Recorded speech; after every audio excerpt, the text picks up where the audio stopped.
Once again, cracked asphalt met my warm hoofs. Some storm had, if anything, gotten worse. A layer of thick sludge turned the highway ahead into more of a river than a road. The skeleton remains of various shattered buildings flanked the street. On either side, sagging structures weeping torrents of filthy brown water.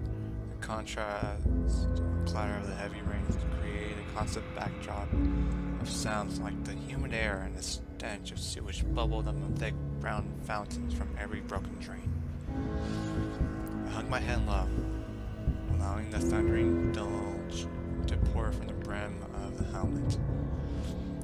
Every moment spent in this goddess-forsaken downpour was one more moment which was spent questioning why this place is called a desert. First my thoughts were set about pondering the decision to change course as avoided the pitbuck's strange and unsettling behavior. Worrying about Star, and finally, trying to ignore the increasing pain within my stomach. I promised myself that I'd find somebody to look at the latter-most issues later.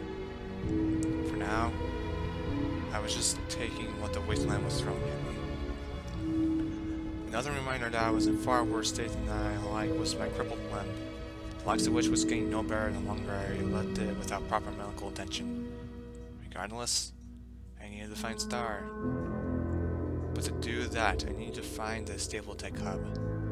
However, that hub was in the worst place imaginable. Despite my lack of understanding as to how Pitbuck seemed to know whatever information that I needed whenever I needed it, far of me wondered why it hasn't displayed the location of the stable immediately. The only answer my mind gave me was, this is the laced one. Then again, I knew that it was a stable, not which stable. In the time before war, we may have made the journey in under a day, but as night began to fall once again, I found myself continually aware of raider dens and slaver patrols. As for the location of the stable tech hub, it was only another really big problem that I had to deal with right now. To be honest, it was the source of most of the Southwest's problem right now. Crimson Springs.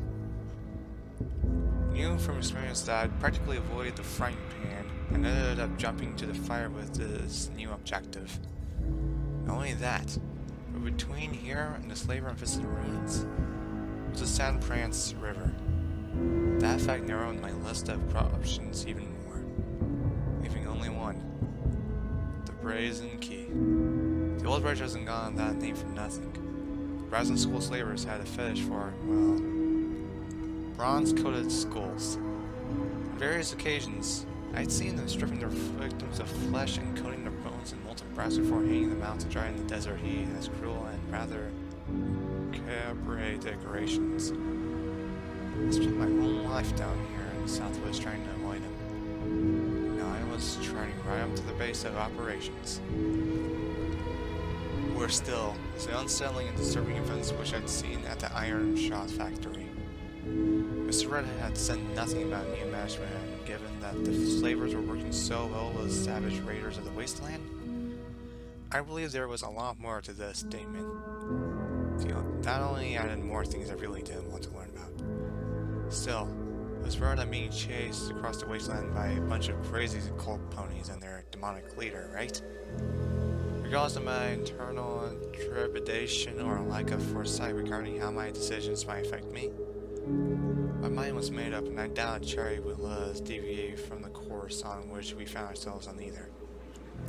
Her growing confidence was not something I wanted to steal from her, and after what I said last night, and what happened in the broadcast tower, I couldn't tell her no.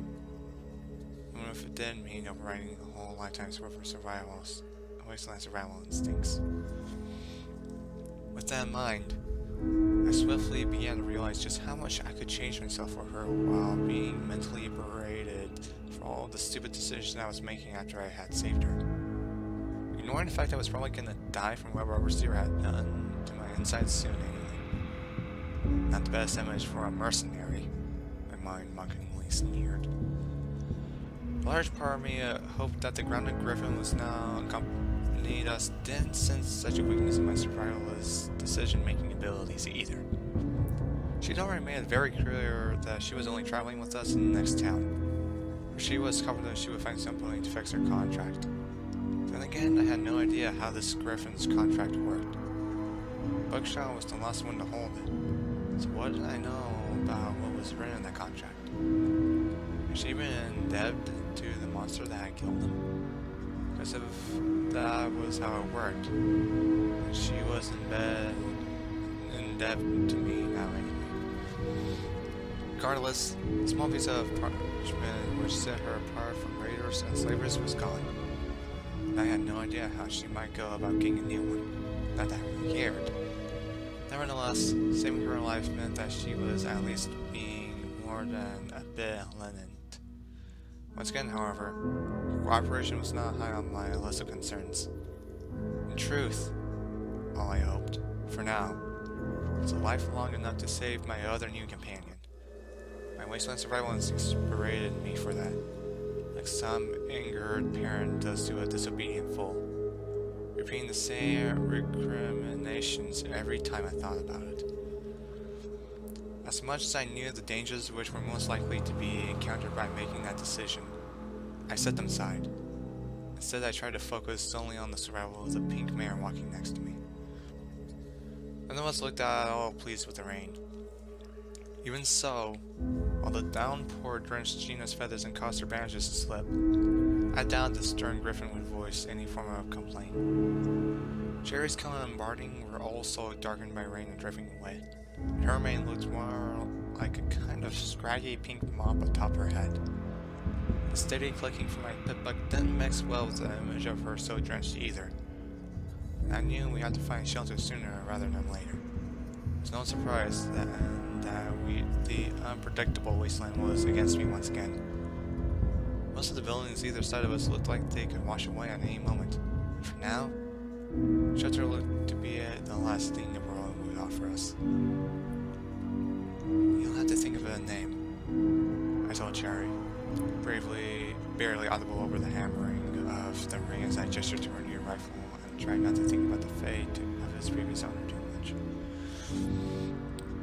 She glanced back at the gold-rimmed weapon and shrugged. If I knew what he called it, then I'd keep that name. Not just because it's my responsibility to take care of it for it. She exclaimed, with equally great volume, looking at Gina for any answers. Don't look at me. Yeah, that thing as long as I can remember. It said nothing about any name. She responded, shaking her wet and bandaged wings, only for another soaking of her feathers to start building up in its place. I looked ahead thoughtfully, the deluge obscured environment not presenting much in the way of distractions as I thought about what Cherry had said. How about responsibility? Think you can remember that? I suggested, glancing back. She seemed to think on that for a moment before nodding. It's more suitable than Zap, that's for sure. She added with a wary smile. But Zap, that's the noise of it. Okay, maybe she was right, but come on, I was a fool when I named that thing. Besides, little beauty didn't need some wordy and meaningful name like responsibility to mean something to me. Nevertheless, I was simply nod in acknowledgement of my verbal defeat. Great! Now she was getting better, she could start using her smart think tank against mine. Looking ahead, I once again sought out a distraction which wasn't there. Goddesses stand this freaking desert's extreme indecisiveness. Eventually my eyes fell on my pitbuck, my ears fixed on the steady clicking. Okay, so the EFS fixing itself was weird. I know, but I lifted up and was both completely weirded out and greatly thankful for the sweet sound of music. Jerry glanced over at me as I set my hoof back down and decided just to let the radio play. You know what? That's particularly a beacon to every raider in the area, Amina admonished me, but I just simply ignored it. I needed something to distract me from the situation. The threat of everything which we were facing, and the sickly feeling in my body turning more than the water bubbling all around us. Besides, the sound of the rain would drown out most of the noise anyway.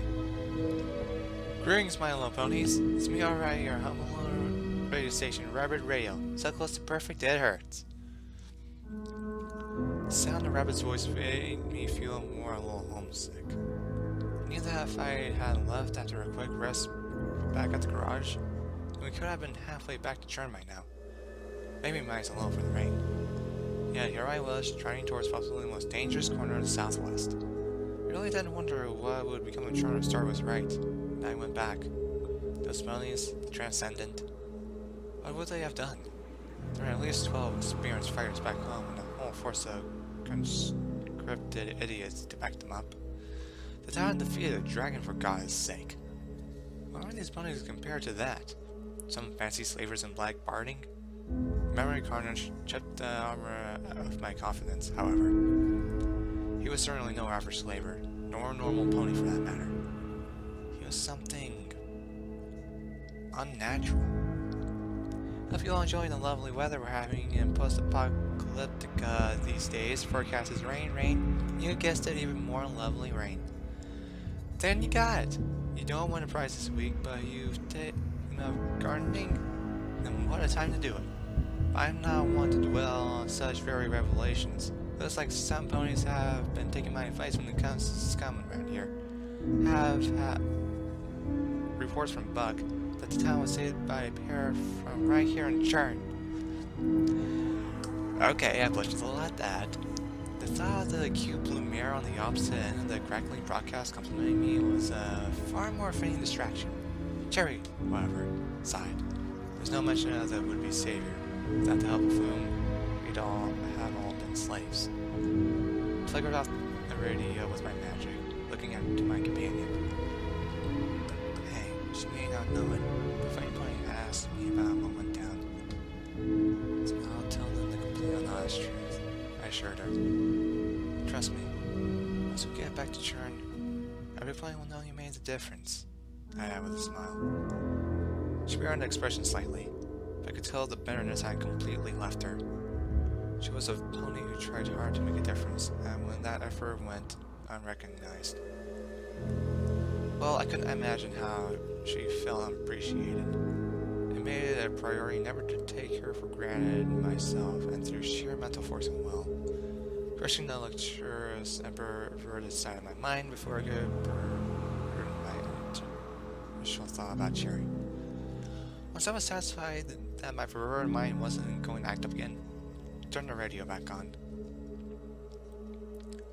It also seems somebody else out there has been hitting bastards hard. I have reports that Stable 54 was cleared out of raiders 2 days ago, and there has been further news that somebody had been hitting the slave caravan staying to Crimson Springs. Still no mention of who these brave heroes are. The folks are saying that it's the doings of them raiders again. But proving you're not one of the 10 ponies yourself? If you're listening right now, you're responsible for getting rid of the scum out of that corner of the world. You certainly earned my gratitude. Well, I think that's about everything for today. Now it's time for some music. This is Dark Times Are Over by Sweetville. Turn the radio off once again. It wasn't like I was missing a song I hadn't heard a million times before. That wasn't my only reason though. The road ahead has started producing more in the way of distractions. I get to where we are on the jagged ruins that flanked our right side. On the left, the colossal pre-war structures had given way to a smooth mud bank. At its base, which had been submerged beneath the prolific deluge of rain, remained on the north Mira Harvey rail line leading out from New Pegasus Rand. New had once carried freight from Desert Springs, which was evident by the spark-powered train engines and lit train cars which sat rustling along the tracks. Peering over the mangled fence that had once separated the tracks from the road, I could see a faint hint of the rotted wood and rusted metal beneath the dirty water. The landslide and mud sagged more than the lakeside cliff back near Churn. More so as I bounced my way upon the edge. Opposite, a saturated bank rose up to form a large concrete bulwark. Rusted metal rails ran alongside its edge, and beyond that stretched the scorched remains of an industrial estate. The skeleton of a tattered billboard, its frame almost completely rusted through, bore a weathered pink image of a mare upon it. The The smiling pink pony was almost recognizable beneath the rain streaks, full of holes and general scars of age. I'd seen enough of its like, however, and assumed the message had once been something along the lines, "Pink Pie's watching you, forever," or some other kind of creepy MOM propaganda. Nevertheless, I doubt the party-loving ministry mayor of old would think kindly of what hung atop the board now. Impaled upon sharp metal spikes were decapitated pony bodies, their torn limbs hanging limply over the top of what was once a poofy mane Pinkie Pie. Dark bloodstains swept over the tattered remnants of her smiling face. Scorch marks mirrored the image where the hot mill had dripped from the brass and toned bones.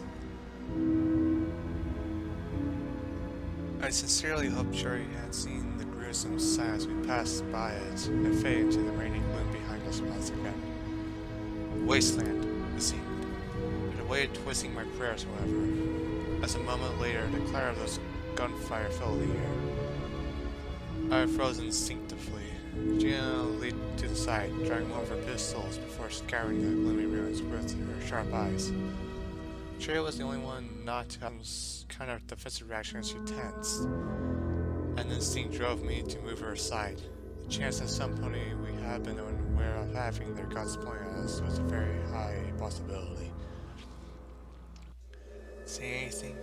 I whispered at the griffin as quietly as the breathing raven would allow. She shook her head, rain darting from her feathers as she did so. I cast my eyes out into the wet gloom but saw nothing. There were so many pipes, smokestacks, and demolished factories where a pony could hide, most of which were adorned with bloody and brazen decorations. Tired corpses, severed limbs, skulls sat upon piles of rubble, though the crows and rat roaches scattered from them as we approached.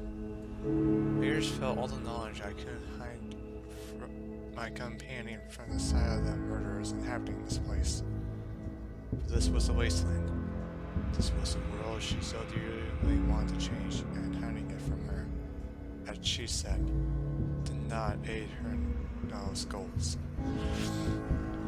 Regardless, she didn't say a word even when I looked back, and yet every moment she was exposed to this horror was another moment in which I could only feel remorse for dragging her out here. Despite no more gunfire breaking the constant sound of rain and splashing water, the great gruesome display which followed was no less horrifying than the last, ranging from heads on spikes, filleted ponies hanging from the nose to rope, and, of course, the signature brazen skulls, all of which made me wish I could just find the fools who had done these horrific atrocities as an inequality and disintegrate them. That wish didn't seem too far away as the distant roar began to sound above that of the rain. I looked up, water dripping across my face, and saw a tall, dark shape emerge from the rain-sweet murk. A large, rectangular block rose high above the flooded road, its blurred outside covered with sharp spikes and rattling chains. Its center was a mingled mess of metal, and its frame crisscrossed by crudely built catwalks and a rope that hung loosely from the repeatedly renovated main structure. The entire place was decorated with rows of weathered brass skulls and sharpened bones, some of which bore the rotting head of a more recently murdered pony which would soon become one coated in brass. Just one of more and more of an addition to the skeletal monument. Atop the highest point of the mill tower was a large weathered billboard. "Welcome to Desert Springs, the crown gemstone of the south." The silhouette of a shallow pit worked by several ponies wearing hard hats, holding pickaxes, bearing orange gemstones sat behind a small lavender unicorn mare with a purple mane wearing a similar hat, bearing one of the crystals in the raised forehoof. "Rocks are fun," was the small caption beneath the smiling image of Twilight Sparkle. Yeah, I didn't agree, but I seen strange silver rocks that felt as if they were pissed with me for some reason, I mentally remarked, shuddering at the recollection of how wrong silver metal down in the labs actually made me feel. Something suggests that the Brazens didn't agree with the long-dead ministry mayor was such as the image was drained by dark blood and gore that undoubtedly came from the rotting of a row of bony spikes, sat just above the bridge shower's peak. I tried to prevent the gruesome monument from plaguing my thoughts as we came closer. But as if some ancient force had put a curse upon my mind, the sight was hard to dismiss. The smell alone would have made even the most ardent wastelander gag. A few hoof steps closer and the weight of the suspension cables of the bridge came into view, trailing down either side of the tower and onto the raised surface below. The thin walkway that sat atop each broad wire was flanked by a sharp rail of bone, severed heads, and impaled limbs. As the highway continued, it dipped down into the shallow alley of the river. Just down the squat incline, the bridge was littered with wagons and chariots. The faint glow of firelight flickered within many of them. Several of the larger ones were covered by great tarps that amplified the roar of the rain tenfold as they danced in the stormy wind. Behind us and them, to the right of where the bridge met the bank, was a control house, the upper level of which had been rebuilt with a cavern material to rest in the middle of a mound. Undoubtedly, the controls were still inside, and much to my frustration, the bridge was in a raised position. Large metal surface rose almost like a second tower from behind the pile of wagons. Its grill on the floor appeared most alive as torrents of water ran down and into the torrential brown froth that the river below. Well, we certainly learned swimming across, I noted. Not that the irritated sewage running beneath the bridge was a good idea to enter at the best of times. Never mind when it was roaring by like some kind of ferocious, monstrous sea dragon. Crossing the bridge definitely wasn't going to be a walk in the park either way, I added dryly, noticing the spiny mass of metal and bone in which the slavers had crudely formed into a hole in the base of the bridge. A spike gate, flanked by two smaller towers, was the only thing I could see allowing access to those permitted to cross the chasm. Damn, I knew this was a bad idea. Still, I came this way, I cursed myself. Something just short of the depression in the road before any of these bucking bronze skulls got a chance to see me while I considered my limited options. To my left, at the center of the squat hill, an old billboard had fallen from a collapsed store, rubble of which now half buried the larger sign. Another Pinkie Pie? I guess as much as I glimpsed this finely pink mare. I wasn't about to go check the front, expose my tail to any snipers to see the rest of her undoubtedly gleeful message. Instead, I swiftly fell back behind the little billboard, head back against the rubble that had formed a mound around it. Cherry and Gina were swift to follow me, the latter holding her weapons ready as she eyed the bridge scornfully, while the former had her eyes continually darting to the formidable sight of the brass and key, her face far more expressive of terror. For a moment, I thought she was doubting her own ideals. As she looked at me, I saw that fierce determination mixed with a trust in my survival knowledge and experience. She still trusted me, though the guilty memory of abusing her trust plagued me once again. However, more pressing matters allowed me to dismiss it for the time being. She leaned forward, wiping her soggy mane from her eyes, and ran a hoof along her drenched stable barring.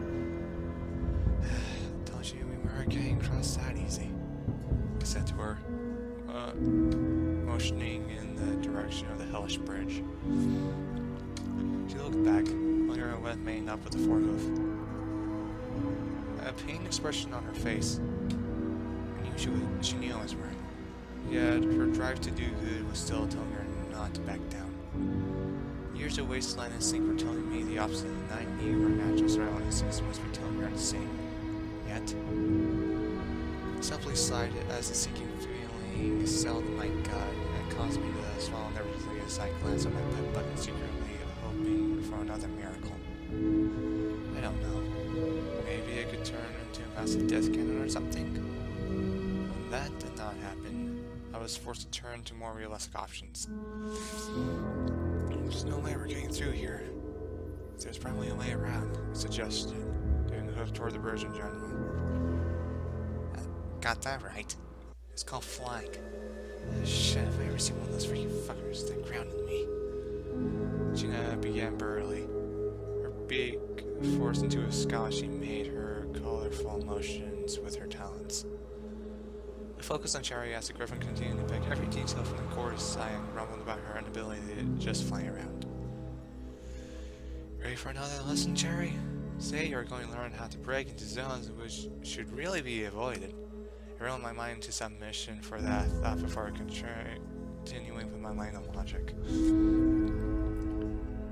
Everybody who's at least component has a back door. Even slavers. Okay, mind. Nope. Do not twist my words. Cherry nodded, and then paused as she thought, raising a hoof to her chin where she glanced back along the waterlogged road. Leaving her with that idea, I set to work seeing if that were indeed the case. I peeked up over our cover, trying to scope the rifle scouts from one of the transcendent bucks we left glued to the wall in the old pony's home. The standard firearm felt alien in my imagining as did a scuff against my ears as I lifted up my visor. The pipbuck set to work marking out many of the targets I passed over them, though personally, I just thought that it was unnecessary visual data cluttering my vision as I peered through the scope. Goddesses, how did anybody ever use something like this? I mused to myself as I watched the first hour closely. Then I had to wipe rain droplets from the lens, and I scowled some more. Nevertheless, the upper platforms of the first tower were covered by dripping tarps suspended from high on the steel frame. The other was raised above the very top of the tower, creating a small nest. The three that I could see facing us all bore at least 3 ponies with long rifles and did the upper sniper nests. I guess they all had some sort of sniper rifle. I also guessed that the condition of the guns wasn't great, but that didn't mean that we had the appropriate amount of firepower to pick them off. The scene repeated itself as I drew my sights down to the tower space. More ponies sat atop some of the wagons, and the fortification was crawling with even more of them. Several ponies, main spikes and wicked, even manned glowing green magical energy turrets. After finding an initial weapon enthusiast's orgasm, which seeing such an energy weapon threatened to give me, the hay I garnered at seeing such a beauty in the hooves of such scum felt greater than the goddess's wrath. My ears fell flat as I saw 2 more glowing masterpieces mounted atop the foremost sky wagon. Looking at the whole thing, assuming the town beyond was no better, I quickly came to a negative conclusion which completely eclipsed the last one. I gave a frustrated groan as I sank down against the wet concrete, my mouth planting in the thick concoction of mud and water. Lazily, my magic dropped the rifle back into my bags, and I brought a hoof to my tender mutt section, rubbing it gently. What could I do? Just march there and hope for the best? Anybody who was that foolhardy deserved to be killed. Yeah, I didn't feel any better off. Fuck you. I guess mentally to the fabulous entity that was the wasteland. Thoughts concerning Destiny Corp, Overseer, the damn ponies returned this job into nightmare, laughing at me like school bullies. Hey, the rebels I had encountered as well as the slavers, the raiders, the fucking irradiated mutant monsters, and the fact that my quarters were dosed with more mud. One thing was for sure, the slavers had certainly gotten a significant upgrade to their weaponry equipment. I guess you can say that we're under new management. Hesitantly, I looked at Cherry. She looked like she was still thinking. No, she looked like as if she had an idea and had no idea what to do with it. What is it? I asked, hoping desperately that the smart pony had thought of a better idea than trying to storm the front gates out of the starter's hole. She paused, as if my question were unexpected. Then with a sweat shake of her head, she seemed to break out of her stupor and looked at me. But then I realized she wasn't trusting me to get her through this. She was counting on me to trust her. I swallowed hard, the taste of my saliva filling my parched throat. Can I go under the river? She asked. She seemed to lie for a brief moment. Then she frowned. I saw her robbing a fraction of my frail confidence. I know it sounds stupid. Going underground in such heavy rain is most likely extremely stupid. I know, but wait. She trailed off. She gestured back over the fortifications across the chasm. Underground? In the rain? Yeah, that was stupid. But wasn't anyone less stupid than trying to enter a heavily fortified and armed fortress through their front door? What did you have in mind? I asked, when I sat back to where she'd been staring for any indication. She took a deep breath. How about the train tunnels back there? Wait for the storm to pass. Outside in the ruins, and we sneak out of the whole place. She proposed, pulling hoof as of only slightly dilapidated warehouses above the ruins behind us. My ears perked, my mind suddenly racing. Train tunnels. Then came the image of the flooded concrete tombs and... Yeah, not the best plan. At least not until the storm had passed. Great, just great. How would you like to die? Would you rather drown or get shot? Yang asked. Now it's my turn to take a deep breath. You take option A, and at least you'll have a spectacular chance of dying.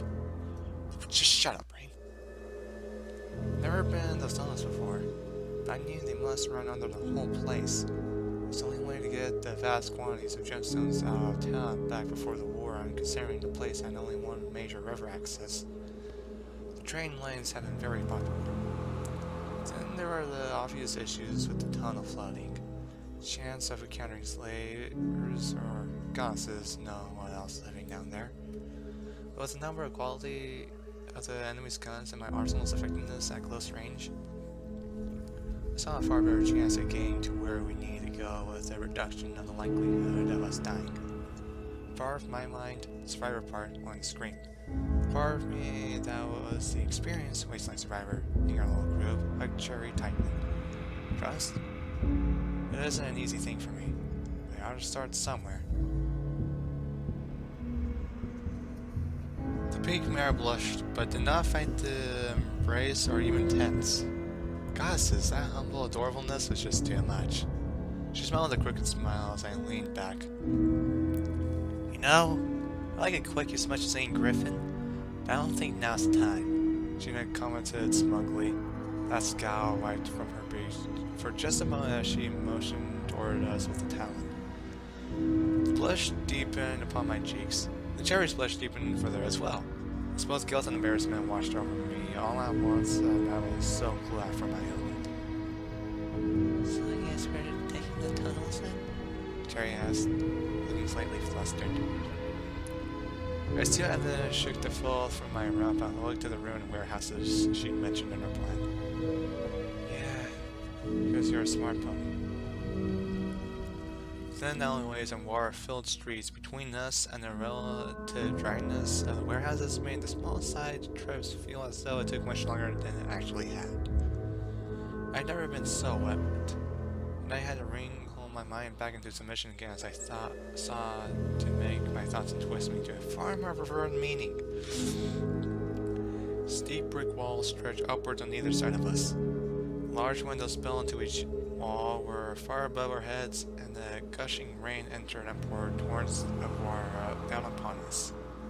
I was all too aware that the walls made for great ambush locations, and the fallen scraps of catwalks and stairs that littered the small spaces made for excellent tripping hazards. Not to mention that could crush us, or give out under us. I knew from Gina's wondering, as well as her disapproving glares, that she knew as well as I how dangerous this place was. Yeah, as crazy as raiders are, I couldn't imagine them wasting their time out of this storm. And if they were, the second trap for us would probably be the last thing on those idiots' mind. Even so, when the way became too narrow, I placed myself at the front of the single file line we were forced to. If anyone was going to be shot, it should be me. I was as good as dead anyway for all I knew. If they came to attack us, however, so we found ourselves at the crypt outskirts of the warehouses Sherry had observed from the main highway. A large hole in the wall allowed us to slip to one of the larger buildings, and inside we found the floor to be at least a little drier. Even if it was cracked and uneven, and layered with dozens of rusted shipping containers. We should find somewhere warmer. If it's concealed enough, we can't make a fire. Gina suggested, shaking her feathers like a wet cat bird. I left a great deal of the water from my own party, and Cherry did the same as well before I nodded my agreement to what the Griffin had said. Keep your eyes open. There's usually a lot more than just raiders in places like this, she advised again, trying over her weapons. I gave her a look that expressed my irritation at being treated like an absolute greenhorn instead of the seasoned veteran I was. But she only smirked and motioned Cherry, without Cherry seeing her do so. Was her inexperience really that obvious? I gave the pink mare a look over as she finished drying herself off and winced. Maybe I was losing my eye for danger after all. At that, my mind unleashed a barrage of mental attacks, all berating and mocking me at just how soft I'd become. Hey, we're here, came Gina's voice, and I looked up to see the Griffin squeezing through a small hole under some large steel grinders. The sight was a little more than a little pleasing. She may not be bony, but after representing my lust for so long, that feline rump looked more than a little appealing. It had been a long time since I've been attracted to something so exotic. I'd only gone as far as fucking a zebra before. Right about now, Dragonfire! I scolded my lust-filled thoughts and refocused my attention back to the present. Why in Equestria was I thinking about getting some pussy? I refocused on the situation, with a shake of my head, and moved over the hole as the Griffin struggled to fit through. She was slightly larger than most ponies. I can't imagine the entry to her wings made it any easier as they were scrapped against the rough walls. Yet, after a long moment's struggling, she made it through the wall and looked to the other side. 3 bits and the entire floor here is dry as 2, she called back. The prospect of being dry and warm instantly took precedence in my mind. I found my own selfishness just for a moment more and looked at Cherry. You go first. Don't worry, I'll be right behind you, I offered, and we both at the hole. She looked very unsure about the idea. As much as I trusted her and her idea, she trusted me as an experienced wasteland survivor and slipped through. I cautiously checked the surrounding buildings before following after her, levitating a light sheet of corrugated iron over the space to conceal it from the open warehouse floor outside. Beyond, the only light was my horn. It swiftly illuminated the vast interior of the factory floor through the shower windows of what appeared to be a collapsed office. Around the whole desk and cabinets littered the room. The carpet was only slightly damp. Several mattresses had scattered bones upon them, which made it clear that we were not the first ones to seek refuge in this place. Cherry only gave a little shudder at the sight of them. Either the memory of the brazen key was still dominating her fear, or she was finally becoming nearer to sides of death. Either way, I felt a string of remorse to see that innocence slipping away. Don't think these guys needs this anymore, Gina stated, flicking the bones aside and settling onto one of the mattresses. I felt the strange compulsion stop her. My hoof almost reaching out to catch the disturbed remains. Yet I held myself back. What was I doing? This was not how I'd managed to survive for so long. Cherry didn't pay the Griffin any more heed as the feathered mercenary said to inspecting her weapons. Instead, the pink mirror found the mattress ridge was mostly free of bones and settled down upon it, shuddering whenever the bones brushed up against her. This felt entirely too much like sleeping with the dead. The morbid and morose part of my mind wondered if this wasn't a portent that I would soon receive the kiss of death and leave behind mortal cares and concerns. I looked between my two companions and then finally took the last mattress and moved it over next to Cherry's. Trying to remove the bones out, rolled aside as I did so. Across the room, Gina set her guns down and began to remove her armor, wriggling the wire out of it before inspecting her wounded leg. I fought back the surging perverse lust rising within me at the sight of her undressing. I mean, come on, we hardly ever wear clothes. Yet the survivalist side of me bothered me. Some tidbit of information totally outside my recollection, but just barely.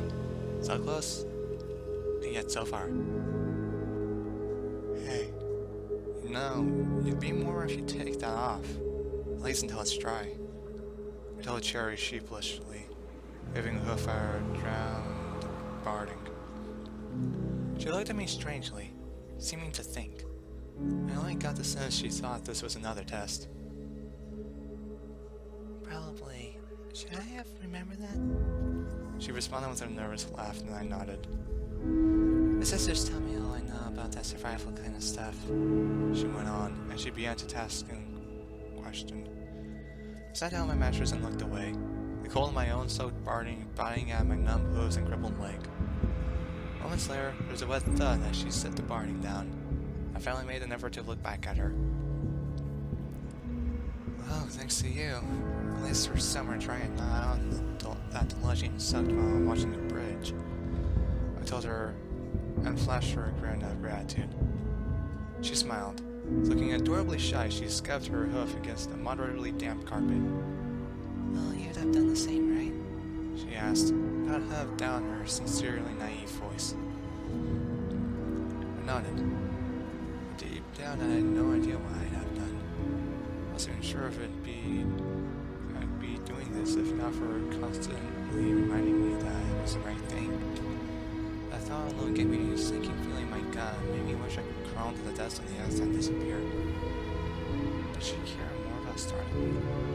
No, she cared more about other ponies' well-being than I did.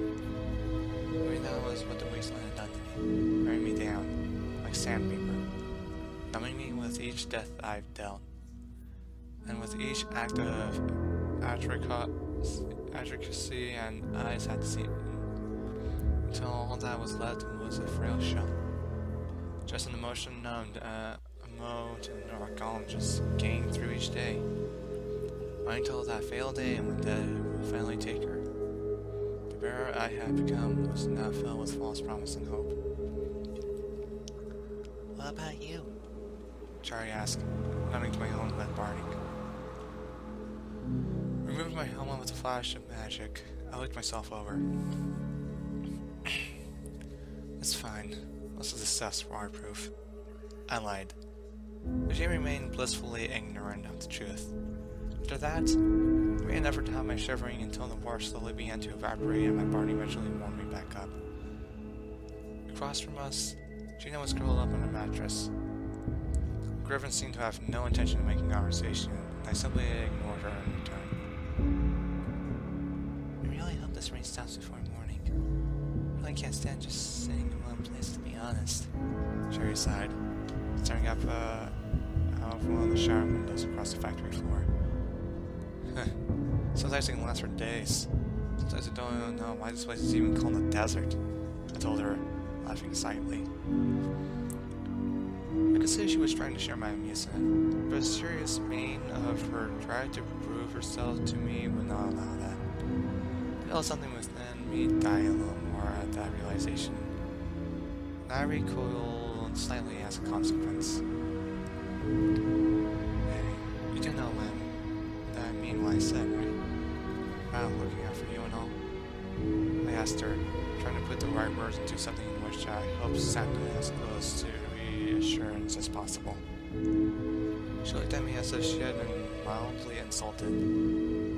I glanced away. It's just that I had a lot of ponies rely on me before, and I trailed off. The idea of misusing her trust blew in my mind once more.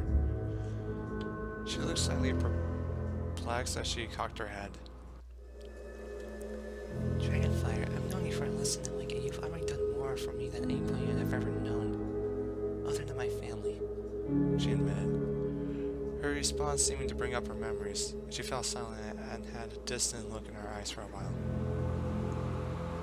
They sound like they were good ponies, I offered, trying to steer the conversation away from my own guilt and onto something that may brighten her mood.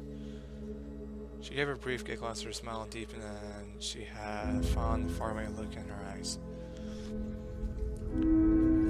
They were. Trailed across the wasteland together for years. Mother and father were the ones to do all the training. To me, my sister's always fetching stuff whenever her mother and father ask for it. Sister Tumblr was the eldest. I think my nephew came along before she was ready to take up the role of a mom. She reminisced nostalgically, her eyes shimmering. I felt slight sickness at the motion of her sister being a mom and tried my best not to let it get to me as I listened respectfully. Before resting my head down on the mattress, she looked at me as if to ask me the same thing about my family. I didn't ask about them. She wanted to ask me about my family and my recollection of them. They're half as good as you were. I'm sorry I didn't get to meet them. I told her as she sported a humble blush. Even as she scrunched her eyes and closed tightly shut and choked sobs escaped her throat.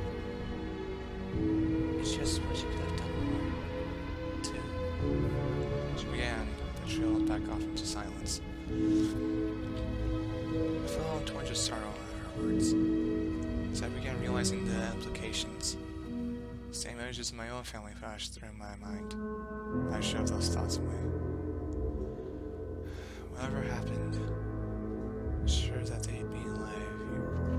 You're still alive and well, I offered. In fact, I was more than glad that she was still with me. She stiffened.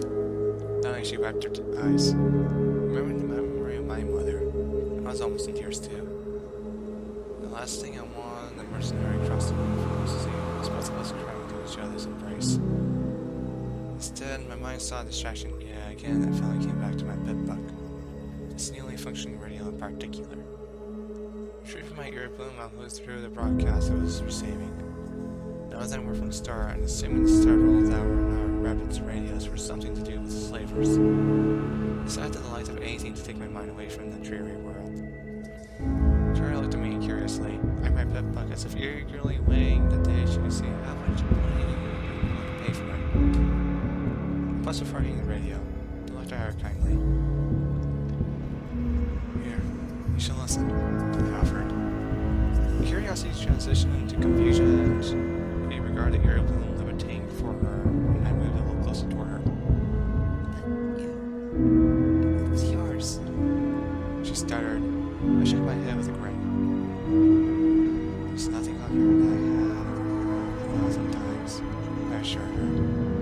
Taking her hoof with my own and placing the earplug on her. She protested again, before asking me if I was certain, to which I just nodded my assurance with a smile. Sorry for behaving so hesitantly, so cute. That made her a far better distraction than any Rapid's voice could ever be. Without final confirmation, I finally accepted and placed the things into her ears. The look instantly turned thoughtful as the broadcast filled their hearing. I felt another wave of more heaviness filled me as I settled back down on the mattress, leaving my hoof stretched out towards her as she continued to listen. That solid joy I'd felt when I had given her my earplug acted as a reward against my dark thoughts for just long enough that the darkness of sleep finally claimed me. I drifted off into unconsciousness as nothing but the roar of the rain outside sounded about me.